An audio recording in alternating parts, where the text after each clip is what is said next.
Bonjour, chers frères et sœurs en Jésus-Christ. Je vous propose de lire avec moi dans le psaume 95, versets 1 à 7. Venez, chantons avec allégresse en l'Éternel. Poussons des cris de joie vers le rocher de notre salut. Allons au-devant de lui avec des louanges. Faisons retentir des cantiques en son honneur. Car l'Éternel est un grand Dieu. Il est un grand roi au-dessus de tous les dieux. Il tient dans sa main les profondeurs de la terre et les sommets des montagnes sont à lui. La mer est à lui, c'est lui qui l'a faite. La terre aussi, ses mains l'ont formée. Venez, prosternons-nous et humilions-nous. Fléchissons le genou devant l'Éternel, notre Créateur, car il est notre Dieu et nous sommes le peuple de son pâturage, le troupeau que sa main conduit. Oh, si vous pouviez écouter aujourd'hui sa voix. Que le Seigneur bénisse encore. Amen. Bonjour, frères et sœurs en Jésus-Christ, chers amis, chers internautes, que le Seigneur vous bénisse et vous garde. Alors ce matin, je vous invite à ouvrir la Bible avec moi dans la seconde épître aux Corinthiens, le chapitre 12. De Corinthiens 12, à partir du verset 1. Il faut se glorifier, cela n'est pas bon. J'en viendrai néanmoins à des visions et à des révélations du Seigneur. Je connais un homme en Christ qui fut, il y a 14 ans, ravi jusqu'au 3e ciel. Si ce fut dans son corps, je ne sais. Si ce fut hors de son corps, je ne sais. Dieu le sait. Et je sais que cet homme, si ce fut dans son corps ou sans son corps, je ne sais. Dieu le sait. Il fut enlevé dans le paradis et qu'il entendit des paroles ineffables qu'il n'est pas permis à un homme d'exprimer. Je me glorifierai d'un tel homme, mais de moi-même, je ne me glorifierai pas, sinon de mes infirmités. Si je voulais me glorifier, je ne serais pas un insensé, car je dirais la vérité, mais je m'en abstiens, afin que personne n'ait à mon sujet une opinion supérieure à ce qu'il voit en moi ou à ce qu'il entend de moi. Et pour que je ne sois pas enflé d'orgueil, à cause de l'excellence de ces révélations, il m'a été mis une écharde dans la chair, un ange de Satan, pour me souffleter et m'empêcher de m'enorgueillir. 3 fois j'ai prié le Seigneur de l'éloigner de moi, et il m'a dit, ma grâce se suffit, car ma puissance s'accomplit dans la faiblesse. Je me glorifierai donc bien plus volontiers de mes faiblesses, afin que la puissance de Christ repose sur moi. C'est pourquoi je me plais dans les faiblesses, dans les outrages, dans les calamités, dans les persécutions, dans les détresses, pour Christ. Car quand je suis faible, c'est alors que je suis fort. Amen. Dieu bénisse sa parole. Voilà, bien-aimés, je donne un thème à ce test ce matin. Ma grâce te suffit, car ma puissance s'accomplit dans la faiblesse. Frères et sœurs, ce chapitre 12 de la seconde lettre aux Corinthiens nous fait gravir des sommets spirituels inaccessibles à la chair. Ici, l'apôtre Paul, il révèle le mystère d'un homme qui a été ravi jusqu'au 3e ciel Mais aussi, ce même homme-là, il a été abaissé par une décharge dans la chair. C'est le contraste glorieux entre la révélation céleste et la discipline terrestre. Voyez-vous, car dans le royaume de Dieu, l'élévation et l'abaissement vont toujours ensemble. Comme la parole de Dieu le dit dans Luc 14, verset 11, « Celui qui s'élève, il sera abaissé, et celui qui s'abaisse sera élevé. » Amen. Alors, par rapport à ce qui est arrivé à l'apôtre Paul,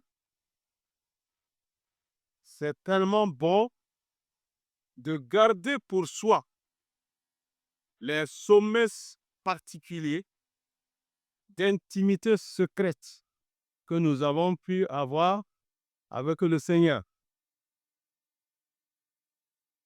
Nous comprendrons que effectivement l'apôtre a gardé ça pendant 14 ans. Pendant 14 ans, il avait ce secret et au temps opportun, il va vraiment révéler ça. Amen. Souvenons-nous aussi le cas de David. Dans 1 Samuel, chapitre 17, 34. David également, il avait ce secret quand il gardait les animaux. Si un lion vient, oh bien il nous souvient, il arrive vraiment à les vaincre. Mais ce secret était avec lui jusqu'au jour où devant Goliath et devant Saül, il était obligé de révéler cela à Saül que, en fait, il est un vrai combattant. Amen.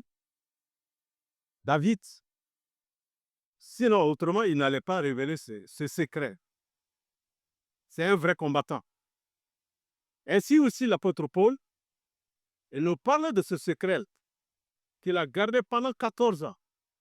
Donc depuis 14 ans, on voyait les chardes dans sa chair parce que c'était visible. Mais on ignorait l'origine et la raison. Et c'est là maintenant qu'il explique. Et il dit que cet homme en Christ-là a été ravi jusqu'au paradis. Timothée nous dira que c'est un l'oreille, la lumière inaccessible. 1 Timothée 6, verset 16. Alors donc, ce qu'il vit là, ni le langage humain ne peut le décrire. Amen. Là, il a goûté l'avant-goût, il a goûté la gloire, l'avant-goût de la gloire éternelle. Mais remarquez, il ne s'en glorifie pas. Non, l'apôtre ne s'en glorifie pas. Il parle de lui à la troisième personne, comme pour effacer son nom. Il ne dit pas qu'en tant qu'apôtre, j'ai vu ça. Non. Il dit un homme en Christ. Être en Christ, c'est la position inaltérable devant Dieu de tout vrai chrétien. Être en Christ. Alors, comme le dit Romains 1, 8 et 1, c'est un tel homme, il n'y a plus de condamnation en lui. L'apôtre dit que lui l'a vu, un homme, il prenait un homme en Christ. C'est un homme, il n'y a plus de condamnation en lui. Être en Christ, c'est être une nouvelle création, comme le dit 2 Corinthiens 5, verset 17. On devient une nouvelle création. Être encore en Christ, comme le dit Éphésiens 2, 6, on est assis dans les lieux célestes. Avec le Seigneur, on est rendu agréable. Amen. Donc, l'apôtre Paul, en disant que il ne sait pas si c'est hors de son corps ou bien c'est avec son corps, mais nous voyons même qu'à partir de 1 Corinthiens, regardons 1 Corinthiens 15, verset 50, la réponse même est là. 1 Corinthiens 15, 50. Il le dit ici, ce que je dis, frère, c'est que la chair et le sang ne peuvent hériter le royaume de Dieu et que la corruption n'hérite pas l'incorruptibilité. Voilà la réponse même déjà. Et David aussi le dira dans le psaume 8. Regardons le psaume 8. Comment Dieu a élevé et élevé jusqu'au-dessus des cieux.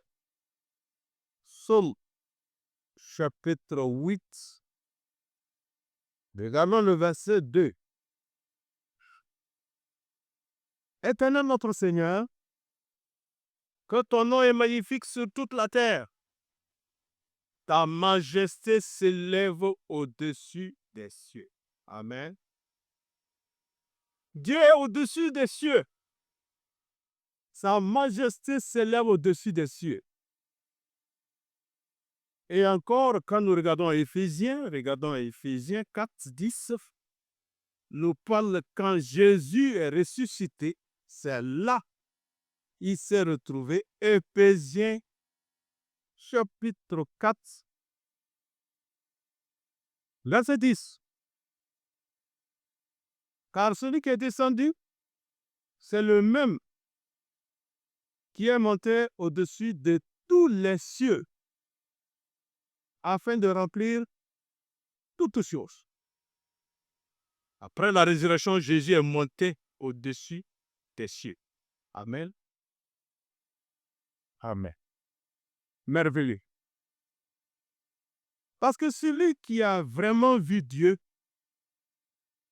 ne parle plus de lui-même. Celui qui a vraiment vu Dieu, il ne parle plus de lui-même. Nous voyons Moïse, quand il est monté sur la montagne Sinaï pour prendre la loi, quand il descendait, il ne savait même pas que sa face rayonnait.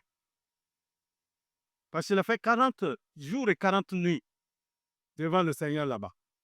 Mais quand il descendait, il a oublié que sa face rayonnait. Et d'abord dans Exode 34, on va le lire. Exode 34, verset 29. Moïse descendit de la montagne de Sinaï, ayant les 2 tables de témoignage dans sa main. En descendant de la montagne, il ne savait pas que la peau de son visage rayonnait parce qu'il avait parlé avec l'Éternel. Il avait parlé avec l'Éternel. Aaron et tous les enfants d'Israël regardèrent Moïse et voici la peau de son visage rayonnait et ils craignaient de s'approcher de lui. Et ils voyaient la face de Moïse qui rayonnait parce qu'il a parlé avec l'Éternel. Donc, si vous lisez la suite, vous allez voir que Moïse, il était obligé de mettre un voile. Parce que les enfants d'Israël avaient peur, ne pouvaient pas le regarder. Ils étaient obligés de mettre voile. Mais quand il rentre devant le Seigneur, il enlève le voile. Voilà ce sens. Parce que l'homme élevé jusqu'à Dieu, il oublie sa propre gloire. Amen. Dans le 3e ciel, Paul ne voit plus. Il ne se voit plus comme Paul. Mais il voit comme quelqu'un en Christ. Celui qui est en Christ, il est une nouvelle création. Et Christ est tout et en tout. Amen.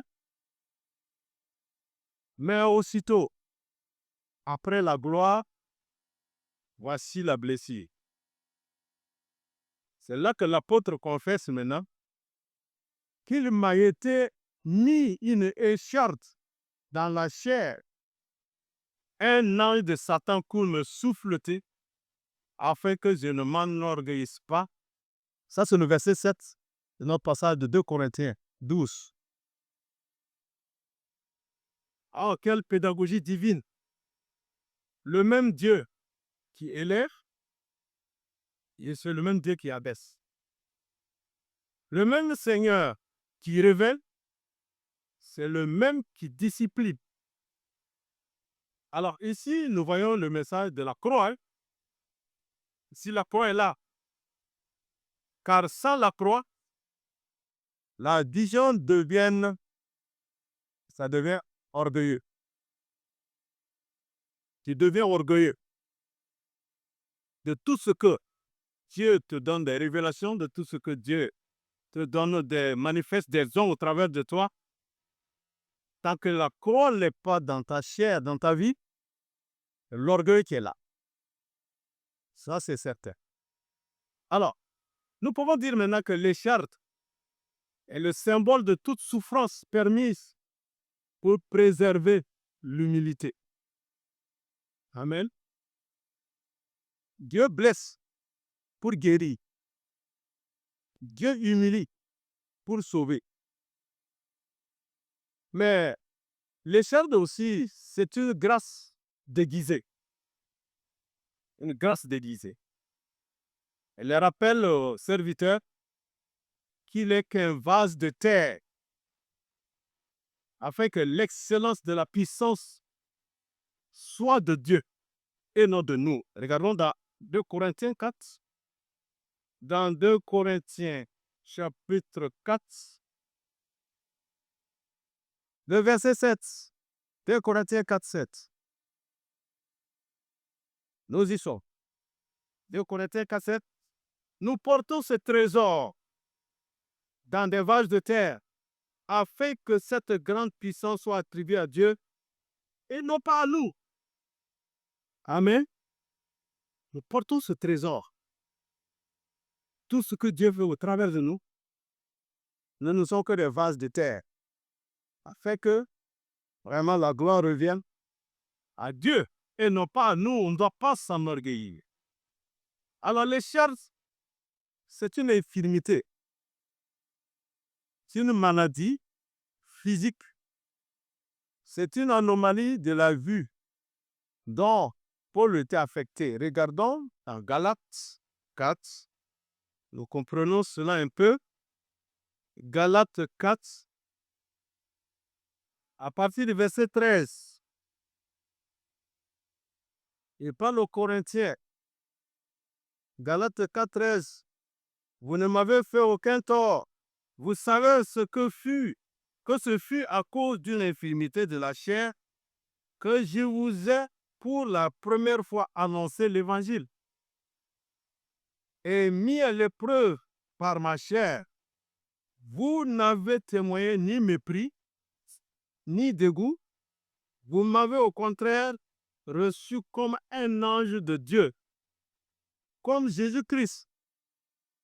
Verset 15 maintenant. Où donc est l'expression de votre bonheur? Car je vous atteste que si cela n'eût été possible, vous vous seriez arraché les yeux pour me les donner.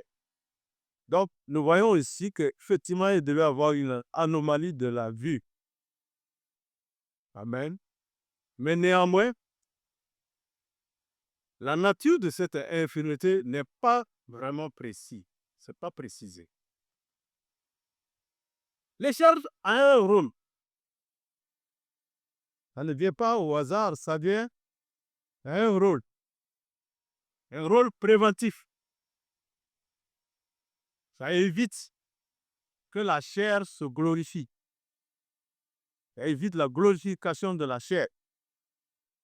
Il a un rôle positif aussi. Elle produit la gloire dans les infirmités. Amen. Mais ce que nous comprenons ici, il dit un ange de Satan m'a souffleté une écharpe. Mais on pourrait s'étonner que Satan intervienne pour prévenir l'orgueil quand même. Oui. Quand Satan intervient, c'est pour vraiment pas prévenir l'orgueil, mais pour nous amener à nous enorgueillir. Mais le Seigneur Dieu lui-même, lui, c'est pour faire relever l'apôtre, pour le préserver. Parce que Satan, quand il souffre, quand il tape ta vie là, c'est pour t'amener à chuter. Mais quand Dieu intervient, c'est pour prévenir la chute. Amen. Donc pendant la vision dans le ciel, mais là-bas, il n'y avait aucun danger.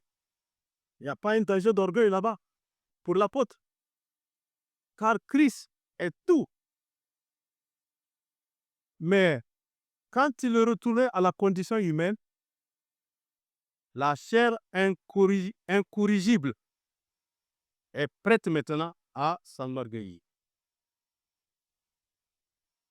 Oui, même l'apôtre Paul avait en lui cette racine d'orgueil susceptible de ressurgir.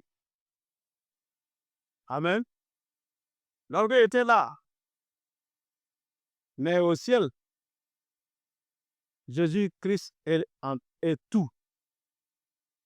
Mais quand il est redescendu dans la condition humaine, nous voyons l'orgueil qui ressurgit. Mais par la grâce divine, il a été ravi jusqu'au 3e ciel. Et par cette même grâce, il a reçu l'écharpe. Si l'apôtre a eu son écharpe, attendons-nous à avoir aussi la nôtre, sous une forme ou une autre. Forcément pour un enfant de Dieu, pour celui qui est en Christ en tout cas. Qui pourrait dire qu'il n'en a pas besoin? Personne ne peut dire qu'il n'a pas besoin d'une écharpe. Parce que l'écharpe n'a pas pour but de corriger la chair. Amen. Rien.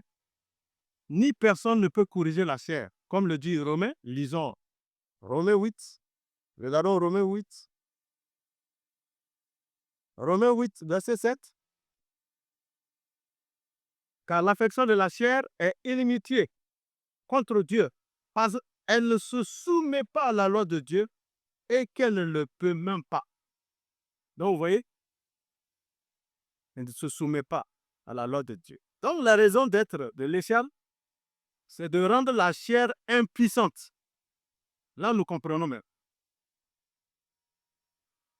L'écharpe, sa raison, c'est de rendre la chair impuissante. C'est la condition pour que la grâce du Seigneur et sa puissance s'exercent. La puissance du Seigneur ne s'accomplit pas dans la puissance de la chair. Tant que ta chair reste puissante, en tout cas, la puissance du Seigneur ne peut pas s'accomplir. Car c'est une prière. La prière même n'est même pas, c'est pas un ordre qu'on donne à Dieu. Ce n'est même pas une suggestion qu'on présente à Dieu. Mais Abraham a parlé à Dieu dans Genèse 17 par rapport à Ismaël. Il dit, oh Dieu, que Ismaël vive devant toi. Nous avons lu ça dans Genèse. Lisons dans Genèse 17. Genèse 17. Regardons le verset 18. Et Abraham dit à Dieu, oh, qu'Ismaël vive devant ta face. Regardez la réponse de Dieu. Dieu dit, certainement Sarah, ta femme, t'enfantera un fils, et tu l'appelleras du nom d'Isaac. J'établirai mon alliance avec lui comme une alliance perpétuelle pour sa postérité après lui. Donc, ce qu'Abraham demandait dans la prière, ça n'a pas été exaucé comme ça. L'alliance avec Isaac, pas avec Ismaël. Élie le Tishbite, lui aussi, il avait demandé la mort pour son âme. Ça se trouve dans 1 Roi 19, verset 4. Mais Dieu lui a conservé la vie. Ma puissance s'accomplit dans l'infirmité. Oui, c'est une leçon dure, mais elle a été bien apprise par l'apôtre. Et ça nous interpelle ce matin. Amen. Parce que le point de départ, c'est la perte totale de la confiance en la chair. Ça, c'est le point de départ. La perte de confiance dans la chair. Ensuite, mettre sa confiance dans le Seigneur et sa puissance qui apporte la réponse. Jean-Baptiste, il a dit que c'est la voix de celui qui crie dans le désert. Une simple voix. Il ne s'est pas considéré même comme quelqu'un. La voix de celui qui crie dans le désert. Jean 1, 23. Gédéon, le plus petit dans la maison de son père. Juge 6, 15. C'est la même chose que l'apôtre Paul également. Il dira dans 2 Corinthiens 12, 11 qu'il n'est rien. Il est le moindre même des apôtres. Alors pourtant, nous voyons Jean-Baptiste. Jésus va l'appeler le plus grand des prophètes. Amen. Gédéon, un grand vainqueur. Et l'apôtre Paul, le plus excellent des apôtres. Alors, si l'épreuve nous atteint, gardons-nous de nous débattre. Gardons-nous de nous révolter ou de nous laisser accabler. Soumettons-nous sous la puissante main de Dieu et recherchons la raison profonde des choses. Amen. Pendant 14 ans, l'apôtre, il gardait ce secret-là.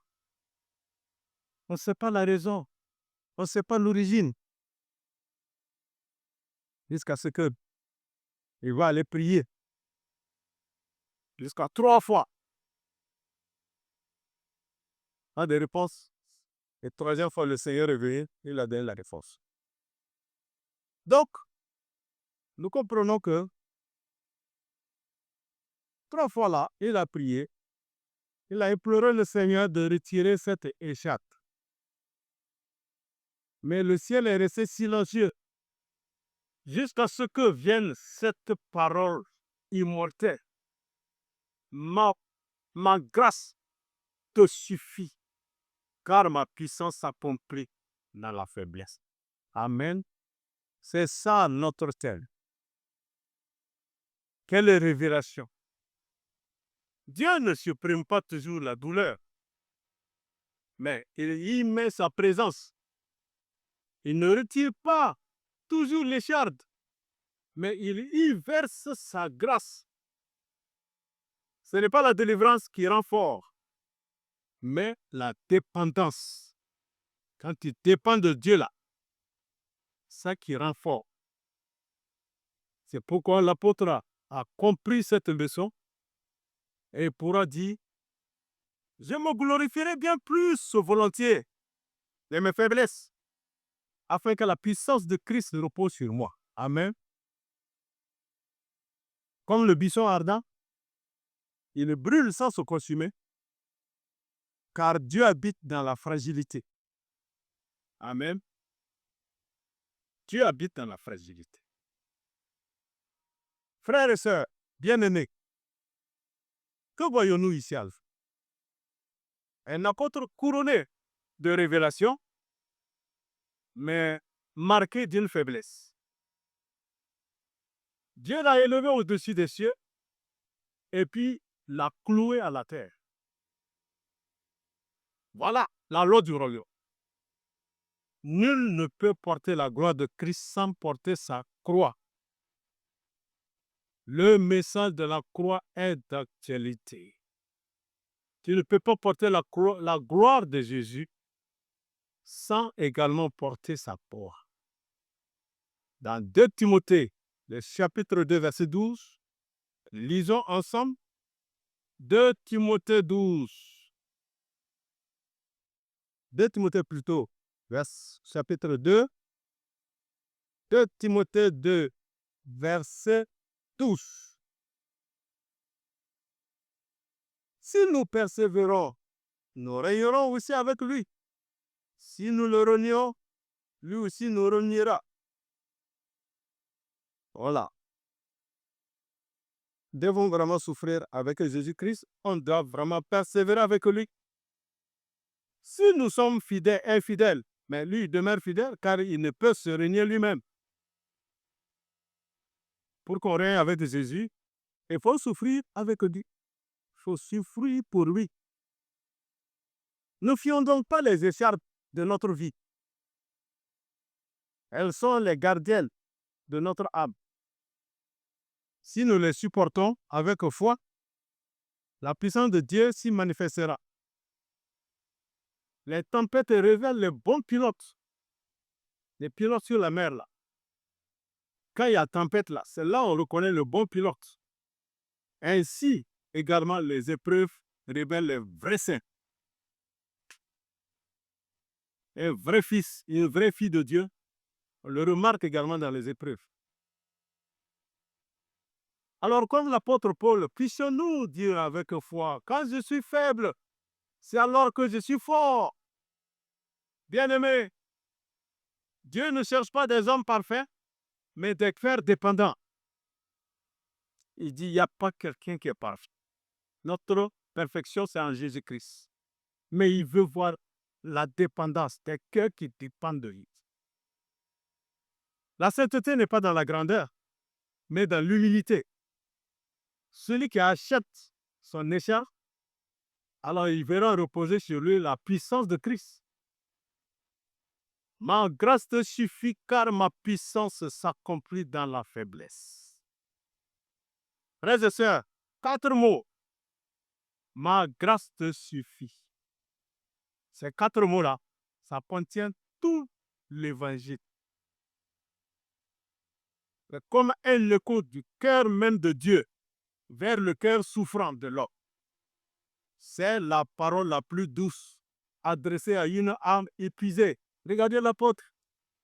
Il priait jusqu'à 3 fois. Une âme épuisée. Et voilà la réponse vient. Oh, c'est merveilleux. Tenons compte de cela. Quand Dieu ne retire pas les charges, qu'est-ce qu'on fait alors? Sa grâce est là.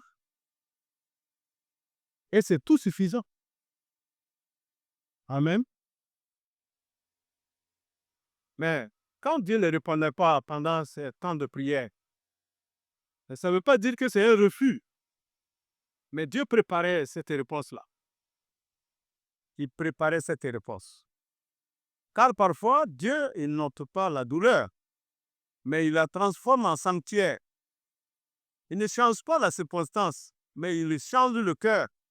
Dieu veut changer ton cœur. Amen. Jésus, nous le voyons aussi,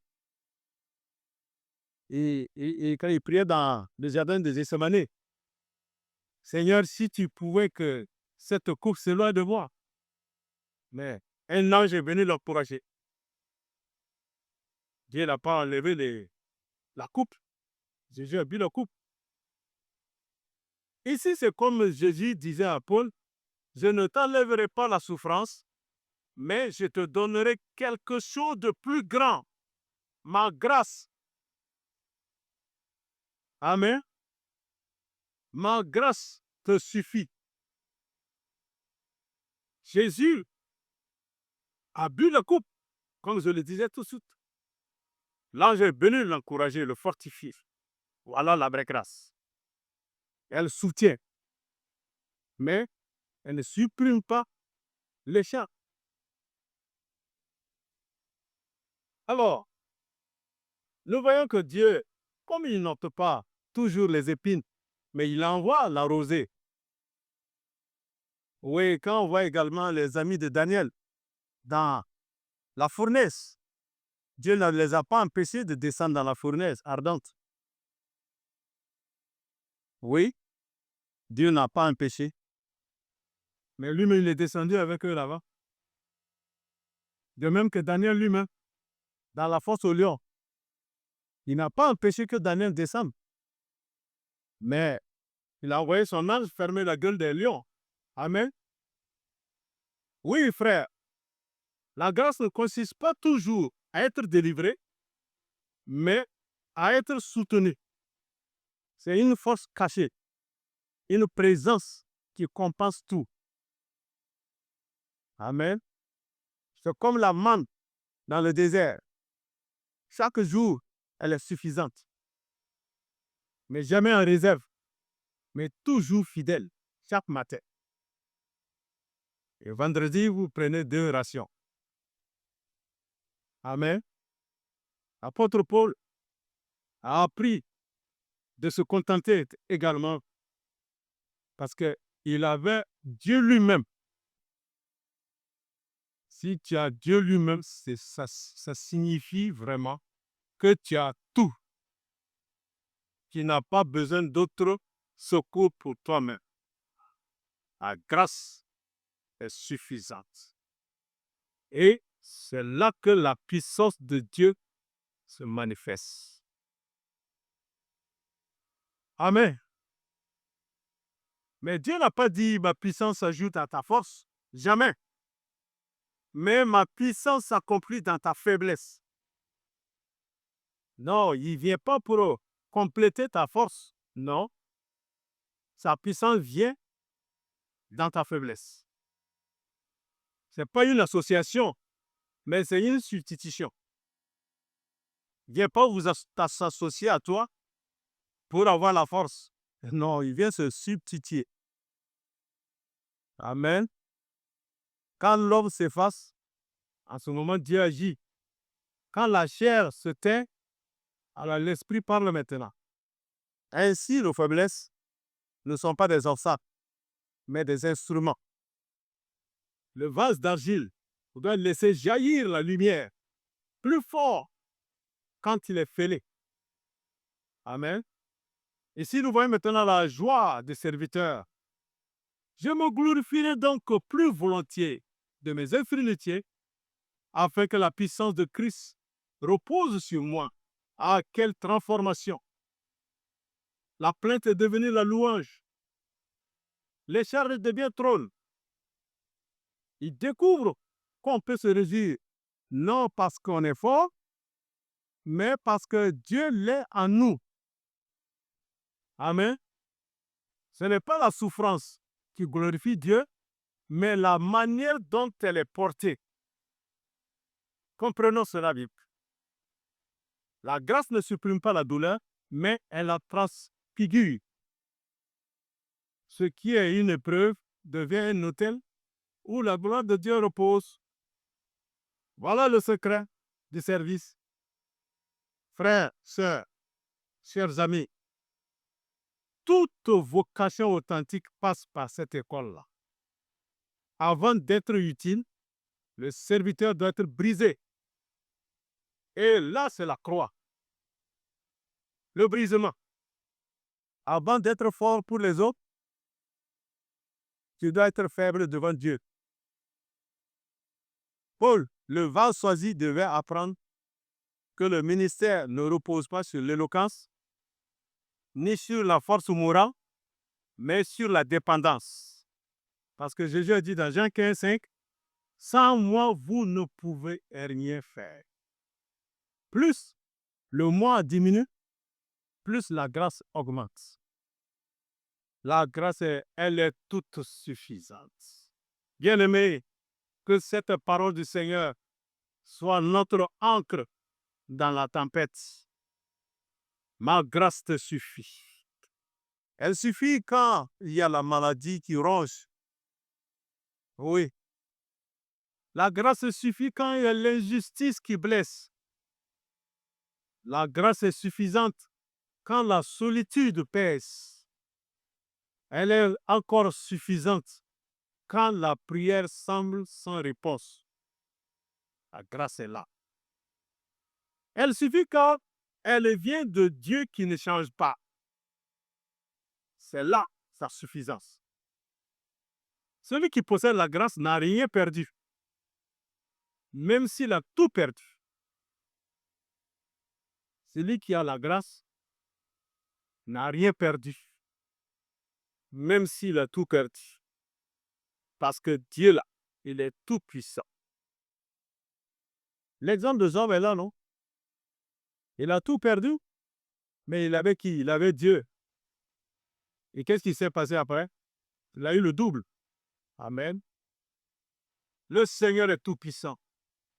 Recevons ce matin sa parole, sa grâce, et que chacun puisse dire avec l'apôtre Paul, alors je prends plaisir dans mes faiblesses, car quand je suis faible, c'est alors que je suis fort. Ne te crois pas fort, frère et sœur.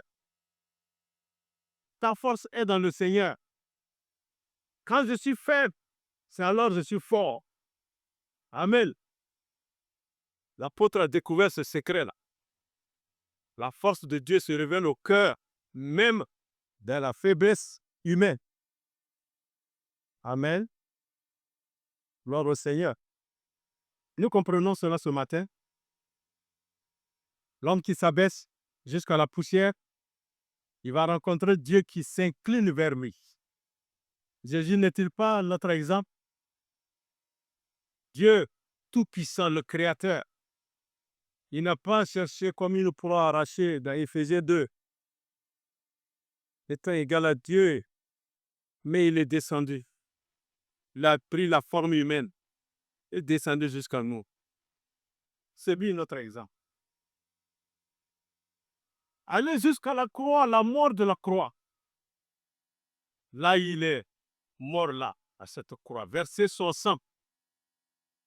Il est descendu dans la mort, dans la tombe, pour vaincre la mort. Le Père ne l'a pas laissé dans la tombe. Il l'a ressuscité. Et lui a donné le nom qui est au-dessus de tout nom, Jésus-Christ, afin qu'au nom de Jésus, tout genou fléchisse et toute langue confesse qu'il est le Seigneur. Amen. Jésus est notre exemple. Humilions-nous, soyons brisés, acceptons la croix. Oui, acceptons l'écharpe. Dieu a un plan. Il n'y a rien qui est au hasard.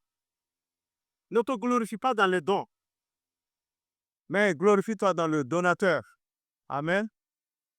Car la gloire du Seigneur se manifeste non dans les victoires extérieures, mais dans la paix et la force intérieure que rien ne peut troubler. La paix et la force intérieure, c'est ça. Sur la croix, Jésus a sanctifié la faiblesse humaine. Il n'a pas repoussé la souffrance. Il l'a transfigurée. Là où la chair semblait vaincue, l'esprit a triomphé. Satan pensait qu'il a triomphé de Jésus en l'amenant à la proie. Mais nous avons vu la suite. S'il savait, il n'allait pas le faire. Et il ne pouvait pas le savoir exactement. Amen. L'âge a souffleté. Et il ne sort dans le corps de Paul. Il pensait l'amener à la chute. Mais regardez ce que Dieu l'a fait. Dieu l'a laissé l'écharpe et il a prévenu, il a préservé son serviteur de la chute. Satan devait être étonné maintenant. Amen. Pensons-y. De même, chaque croyant est appelé à porter sa croix, à découvrir que la victoire n'est pas de dominer, mais d'aimer jusqu'au bout, d'espérer malgré tout, de se remettre entre les mains du Père. Ainsi, la vraie puissance chrétienne est une puissance cachée, silencieuse et humble, celle du Christ qui vit en nous. Galates 2, 20. L'apôtre le dira. Se crucifier avec Jésus, ce n'est plus moi qui vis, mais c'est Jésus qui vit en moi. Bien-aimés, puissions-nous faire une petite prière avant de nous arrêter. Oui, Seigneur Jésus-Christ, toi qui as vaincu la mort par ta croix et qui fais jaillir la vie du sein même de la faiblesse, Oui, Seigneur, nous t'adorons et nous t'exaltons. Toi qui as dit à ton serviteur, ma grâce te suffit, car ma puissance s'accomplit dans la faiblesse. Rends-nous forts dans notre fragilité, Seigneur.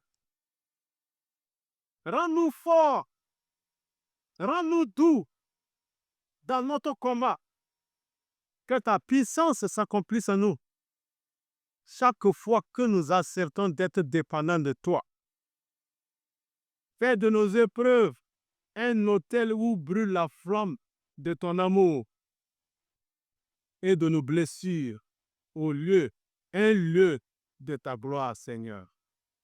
Apprends-nous à nous glorifier dans la proie, non comme un poids, mais comme la porte du royaume. À toi, Seigneur Jésus-Christ, vainqueur de la mort, du monde et de Satan. À toi soit la force, la gloire, l'honneur au siècle des siècles. Amen. Gloire au Seigneur. Merci Jésus.